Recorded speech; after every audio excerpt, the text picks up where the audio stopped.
it to Colts Talk presented by Prize Picks. Be sure to use code HMA. You'll get $50 in lineups when you play your first $5 lineup. We need to talk about, with the Indianapolis Colts, potential final offseason moves that could come June, July, August. There are moves to make. A lot of people breaking down what their teams could do to be ready for 2026. What's Ballard up to? What's Carly thinking? What are the coaching staff input into this situation?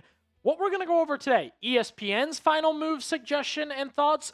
Colts fans, your thoughts from the comments and more that I've kind of digested and came away with. And then my final move that I think we could see the Colts do. Again, this could be tomorrow, could be July, could be August. Potential final moves for the Colts offseason. A reminder as we get into it, the NFL, it's 365 now, people. I mean, that used to be the NBA's thing. It's NFL's as well at this point in time. Be sure you're subscribed. You don't want to miss out on anything going on with the Indianapolis Colts or the NFL. Let's begin with ESPN's move, and surprise, surprise, right? I don't know if they just had a busy day going and didn't have time to get anything overly creative, but unsurprisingly, ESPN listed an Anthony Richardson trade as the Colts' final offseason move, or a move we could see the Colts made to end the offseason. Here's Aaron Schatz, his thoughts on it. It's clear that Richardson is no longer part of the Colts' plans and that they are more likely to make 2025 sixth-round pick Riley Leonard their backup to Daniel Jones. However, Richardson is still just 24 years old. Schatz continues here, and any team that wants to acquire him would have him in their system for a season and then have a chance to evaluate him intentionally before he becomes a free agent at the end of 2026. This part's important to trade value and trade timing. Despite a $4 million roster bonus coming his way in July, he could be intriguing if there's another team with a veteran starter and room on the roster for a developmental quarterback. Good hit there by Schatz, and something I hit on too. I think Riley Leonard's the backup quarterback at this point in time. We hit that in our depth chart video the other day. I do think it is Riley Leonard, taking charge of that spot. And we thought AR entered minicamp as QB2. Well, we walked away with, at least what Shane Steichen said, they're even. But at this point, I think the Colts are moving in direction. I think the coaching staff likes Riley Leonard more. They value his development. They're interested in his development. So, yeah, I definitely think that's a part of it in general. Plus, it's just the Richardson experience, I think, is added up, taking its toll, however else you want to think about it for the Colts in general at this point in time. It just hasn't worked. I don't know that there's any way that this season ends up being a way to stay on the Colts or look good or however you want to put it. It's a failed experiment at this point in time with Anthony Richardson. And then you kind of move on to a different topic here for Richardson in general, right? The roster bonus is going to matter to teams. They want the Colts to pay that. Then they would probably make a trade that goes along with interested teams. I don't know how many there are at this point. I also just don't know what his trade value is. You talk about there's only 1 year left. You compare him to other trades, and it's like, Malik Willis, that was 2 years, and Richardson would be 1, and, the value is just all over the place. Yeah, I see you guys in the comments. You like packaging AR with other things and trying to make that a trade. I don't know that that's better. I don't know that that's more valuable to other teams. But what I will say is, as Shat said, and we've said it here on Colts Talk, we believe that the Anthony Richardson trade scenario, if a trade gets done, when a trade gets done, however you guys want to put it in general, it's going to be dependent on a quarterback getting hurt. I ran through the interested teams. They all signed backup quarterbacks or drafted backup quarterbacks. So at this point in time, the example would be Mac Jones breaks his leg. Knock on wood, not wishing it on anyone, but that would be the example, right? Then the Niners all of a sudden are like, man, we really don't have a QB2 that's played. Let's go get Anthony Richardson. Same for anything. Tyrod Taylor, not looking good in training camp, hurts his finger or something, then maybe the Packers jump back in on the Anthony Richardson sweepstakes. I think that's a possibility. But again, that'll be July forward for an Anthony Richardson trade. That's ESPN's idea of the final offseason move for the Colts. Before we continue, I know everybody is excited for football season to return for the Colts. They want to watch games in person. That's why we want to shout out the sponsor of today's show. A big shout out, huge shout out for SeatGeek. MLB is in full swing. Football is getting closer. And also right now on SeatGeek, you also can get World Cup tickets. That's right. Once in a lifetime experience, you'll be using SeatGeek. That's because I'll say I love using the SeatGeek app. It's always the app I recommend to my friends when we talk about going to any game, especially the Colts, or if we were to go see the World Cup, we would share that link. SeatGeek has your back. That's why I use it. Each ticket is rated on a scale of 1 to 10, so you know you're getting a good deal. So look for the green dots on there. Green means good. Then also look for the red dots on there because red means bad. Also, right now, I have a code for you guys, and this is whether you're a new or existing user. You can use code CHAT10 for 10% off any on your next set of tickets at SeatGeek. That's right, 10% off any tickets with the promo code CHAT10. Make sure you click the link in the description and comment section. You'll download the app and have the code automatically added to your account. Thanks, SeatGeek.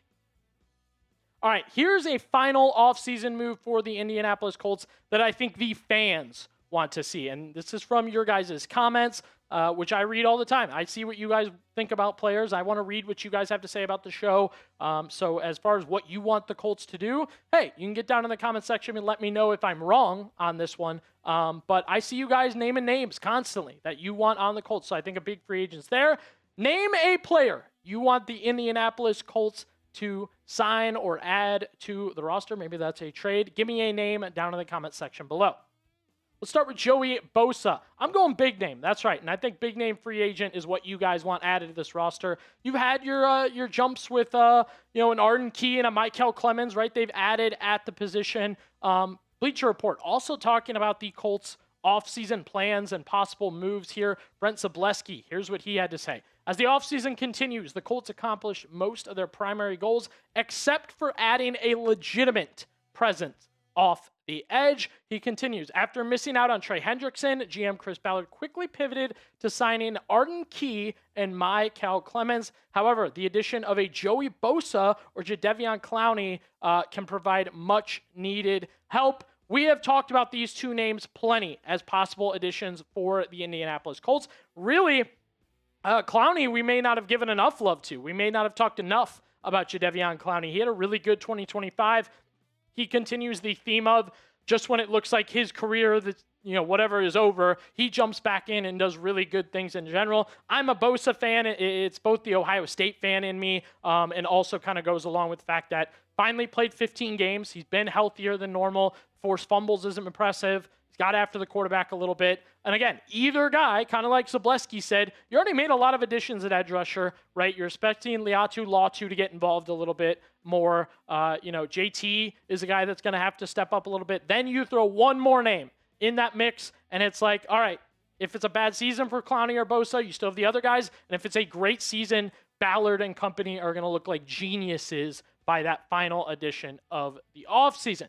Do want to talk about wide receiver as well. We need to kind of monitor the situation with the Indianapolis Colts and where the wide receiver thing is. I know this one's a big thing with the fans as well. Seems like the Colts are mulling over making a major addition at wide receiver. Ashton Dulin helping his case to win that starting job, but these three names still stand out for the Indianapolis Colts in the free agent market. And once again, these are big names, right? Keenan Allen, Deebo Samuel, Tyreek Hill, who expects to be healthy for the 2026 season. Hill, the only one who really just didn't benefit his team much last year, was injured. And again, his agent, Drew Rosenhaus, said he'll be healthy for 2026. And I know a lot of Colts fans, any one of these guys, you guys would take your shot on just to make sure that extra juice is in the wide receiver room in general for the Indianapolis Colts. So Deebo, Keenan, Tyreek, DeAndre Hopkins still out there. Wide receiver room has a lot of big, big opportunities and big, big free agent names. Now, let's get into my potential final move of the offseason for the Indianapolis Colts. And I actually believe this one may be a little bit of like a surprise or something different or something you guys may not have expected in general. I think an extension could get done. And with three names in mind, especially for the Indianapolis Colts. That's right. Not signing a player, not trading a player, but making sure a player stays in Indianapolis or a general manager. These three names come to mind immediately. They're probably the biggest names when it comes to wanting a new contract, wanting an extension. Jonathan Taylor, Colts running back. We know who he is. Quenton Nelson, Colts staple left guard for Indy in general. And then entering year 10 as general manager of the Indianapolis Colts. Yes, that's right. Chris Ballard. I know a lot of you have your thoughts in general about what type of extension you do or don't want to give Chris Ballard there. And we need to get into these three names, and we will in just 1 second. But before we continue with today's show, I want to show you my projection of the day from Prize Picks. My guy, Balogan, you can look at the projections there, your options there, but I want to focus in on the opportunity to talk more about his fantasy score in the Prize Picks lineup. That's right, because as you can see here on the projection, the past 4 matches, twice it's good to go on more than 10.5 on his fantasy score. With the fantasy score, a lot of opportunities there, right? Christian Pulisic might be out. Also, different things factor into the fantasy score so they can kind of add up over time. That's why we put together this lineup here. Balogan, more on his fantasy score of 10.5, and Nestory, more on shots on target. We're going more on a half there. 2 players, 2 stats, more or less. That's how you put it together on Prize Picks. Plus, new user offer for you guys. If you download the Prize Picks app today with the link in the comment section and description, then you'll use code HMA. That's HMA. You'll get $50 in lineups after you play your first $5 lineup. That's code HMA to get $50 in lineups after you play your first $5 lineup. HMA. One more time for you guys, because on Prize Picks, it's good to be right. Heck of a player. Jonathan Taylor, right? He had a tough end of the season last year just because, with Daniel Jones out, we knew what the defenses were going to do. They bottled him up. They really went after him. They made the Colts work for all yards that they had going or anything they could get on offense in general. But JT's been a very good player for the Colts over time. I think the question now kind of shifts a little bit for him towards, what are we talking about money-wise for Jonathan Taylor? Already in the top 10 highest paid running backs in the NFL. My thought now is ideally you want to keep him where he's at, but there's probably an opportunity for him coming up here. He'll probably get more towards $16 million a year in the running back market, maybe a little bit less. It is a looming question if the Colts should pay him. He's gotten 1 extension from him. A second would be very, very interesting, but he is coming off a Pro Bowl year, and, GM is in the air and up in the air in different situations here, so may not be automatically set for Taylor to get an extension. What he'll get, franchise tag is an option in general there, but I do think Taylor's extension is something the Colts could get done this offseason. Quenton Nelson, also a name and an extension to watch this offseason. Big Q could reset the guard market. That's according to ESPN's Bill Barnwell, and Nelson actually reset the guard market last extension, so he'll now do it again, and it will depend on years. That'll factor into money, and we've seen some recent contracts, so the Colts obviously will, be interested in looking at that and paying this, that, or the other for that sort of opportunity there. I think Spotrac went a little light on his contract projection. I think you may be looking more towards 25 a year for 4 years and getting closer to resetting that market. And look, it's Quenton Nelson, right? Why do you even need to debate about an extension in general for this guy? He'll be good. The guard position should be good into his early 30s in general. And then the tough extension to decide on that you will or won't see during the offseason and will or won't see during next offseason. Chris Ballard entering year 10 as the general manager of the Indianapolis Colts. Couple playoff appearances, hasn't won the division yet, and still searching for that Andrew Luck replacement. I know you guys have your opinions about Chris Ballard, how you feel about Chris Ballard. Extension-wise, I got tough questions for you. Pick one name for Indianapolis to extend to close the show.